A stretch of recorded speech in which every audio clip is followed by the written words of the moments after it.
Been 5 straight, KC. What do you remember from the last time they were here? COVID, right? Quiet. Super quiet. Buffalo Bills are differentiating themselves from years past against the Chiefs. No disrespect. What year is this for Pat? 7. He's only been here once, so he's never been here. Simple as that. Pat has never been to Bills Stadium in full effect. He has no idea. Dion Dawkins brings up a great point here, saying that Patrick Mahomes, Andy Reid, and the Kansas City Chiefs have not played in Buffalo since the COVID year when there was no fans in the stands. When they were here in Buffalo, they did not get a true sense of Bills Mafia. For them to step into our home, it's going to be drastically different. In my previous videos this week, we discussed the importance of having home field advantage. The Buffalo Bills are going to be able to utilize a hard count on offense and vice versa for the Chiefs. Because we go to Arrowhead, the number one thing that you guys are asking us all week is, how are you going to handle the crowd noise? I figured that somebody would ask is, how do you think they're going to finally handle the crowd noise? They are going to have to go on a silent count, meaning when that ball is snapped, this defense is going to know when it's going to go. We want every game here. Who wants to leave home? This is the most dopest feeling I've ever had. Like, we're having 2 back-to-back playoff games home. So it's not just that Patrick Mahomes has never played a road playoff game. He has never gone on the road here versus Buffalo. So when we look at the win-loss percentage versus the Buffalo Bills and Kansas City Chiefs, the proof is there that Patrick Mahomes has had the benefit of playing at home. When you take a deeper dive into the actual stats between Josh Allen and Patrick Mahomes, yes, the win-loss percentage for Josh Allen hasn't fared too well, going 1-3. Patrick Mahomes 3-1, but I just stated we have only played the Chiefs at home once during the COVID year with no fans in the stands. We could see here, look at the yards. Josh Allen at 1,053, Patrick Mahomes at 1,200.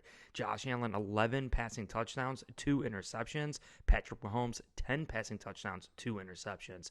Josh Allen has beaten him in the rushing yards, 257 compared to 171, and they've each had 1 rushing touchdown. Go back to year 1. You go back the furthest with Josh. There's something different about that version of Josh. Different here, man. Josh comes in the building every day just with a different energy about himself. Whatever that might be, it's putting him in a better spirit. It's flowing over to game days. Head-to-head in the playoffs, mind you, both at Arrowhead, not in Buffalo. We all know during the playoffs, fans get a little bit louder, gets a little bit more difficult in the playoffs. But still, Josh Allen has fared very well, although he has not won once in Arrowhead in the playoffs. Quarterback ratings are very close, 125.2 to 104.8 for Allen. The other point I want to make is how close these games have actually been. You could see that the Chiefs have not really dominated the Buffalo Bills once, all within 1 possession. And going back to the 13 seconds game, how close that actually was at Arrowhead, the Buffalo Bills almost pulled it off with them having all the advantages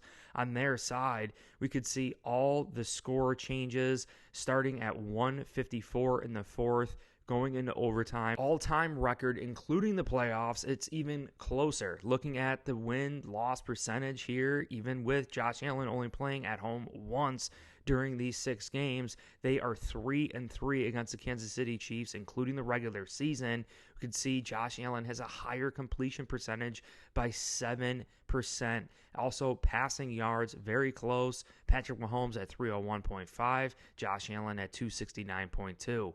Passing touchdown to interception ratio, Josh Allen has done better at 15 passing touchdowns, only 3 interceptions. Patrick Mahomes at 13 passing touchdowns, 5 interceptions. Overall, quarterback passer rating, Josh Allen at 100.5, Patrick Mahomes at 98.5. Knowing all of these games but one happened here in Buffalo with no fans in the stands, no Bills Mafia in the stands, Josh Allen is going to be the best version of himself going against the Kansas City Chiefs the first time in Patrick Mahomes' career. You couple that with Patrick Mahomes never playing on the road in the playoffs, never experiencing an opposite team's fan base on the road.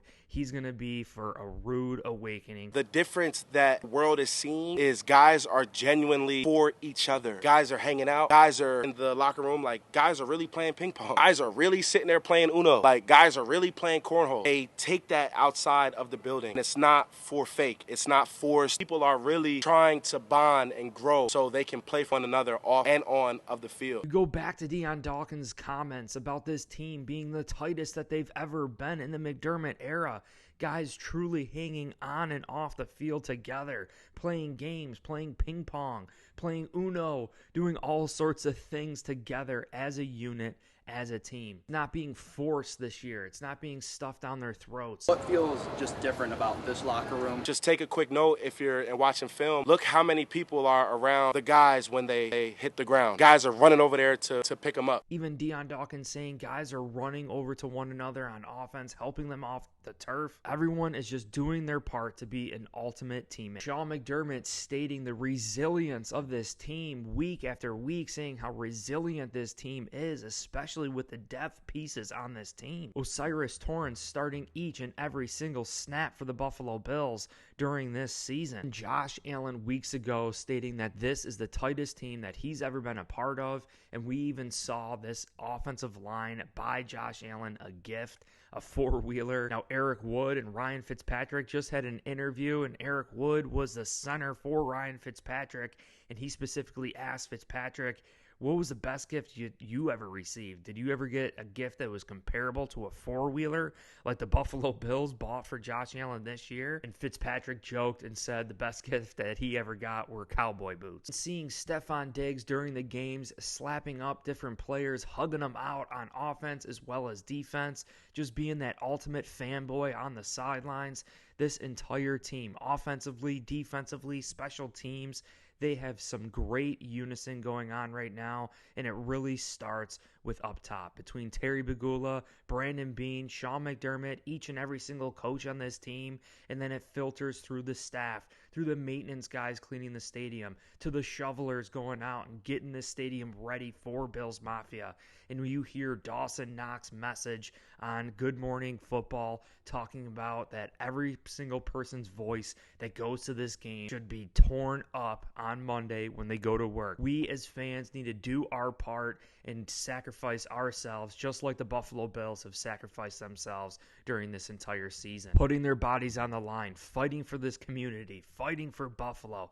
This is our opportunity to finally take care of the Kansas City Chiefs. Sean McDermott calling plays here in 2023 is another way we're differentiating ourselves from years past. You couple all of these things together, the Buffalo Bills are the best team in the McDermott era. And hopefully Terrell Bernard is going to be a much speedier, quicker, agile linebacker than Tremaine Edmonds, who is also a major difference. A young slot wide receiver and Khalil Shakir balling out for Bills Mafia. Awesome catch percentage and also run after catch abilities. The Bills also have other weapons opposite of Stefon Diggs. In years past, if they took away Stefon Diggs, we didn't necessarily have an answer. But Joe Brady and the Buffalo Bills have figured it out.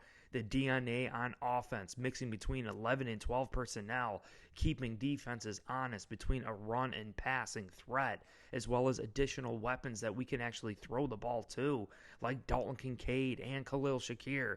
The Buffalo Bills are clearly differentiating themselves than years past. And I truly think that the Houston Texans could very well beat the Baltimore Ravens today. CJ Stroud, a rookie quarterback, no rookie quarterback in NFL history has ever won a championship game. Therefore, if the Buffalo Bills do prevail against the Kansas City Chiefs, going against Sean McDermott's defense, it's highly likely that the Houston Texans and CJ Stroud are not going to beat us, especially the drama that we had after losing to the Houston Texans years ago. And mind you, that game is going to be at home in front of Bills Mafia. Well, guys, I hope you appreciate this video. If you did, hit like and subscribe. That's how you're going to support me for my efforts on this channel and for future videos just like this. You guys mean the absolute world to me. If you want to support me further too, check the link in the description for the Buffalo Chicken Wing merch. We have free shipping, sizes small through 5XL, long sleeve hoodies. We got blue, gray, red, black, Zumba style. We have different designs on there too as well. But I truly appreciate you guys all so much. This is going to be a much different game, a shocking game for Patrick Mahomes that has never experienced anything like this. But again, appreciate you. Hit like, subscribe, and go Bills.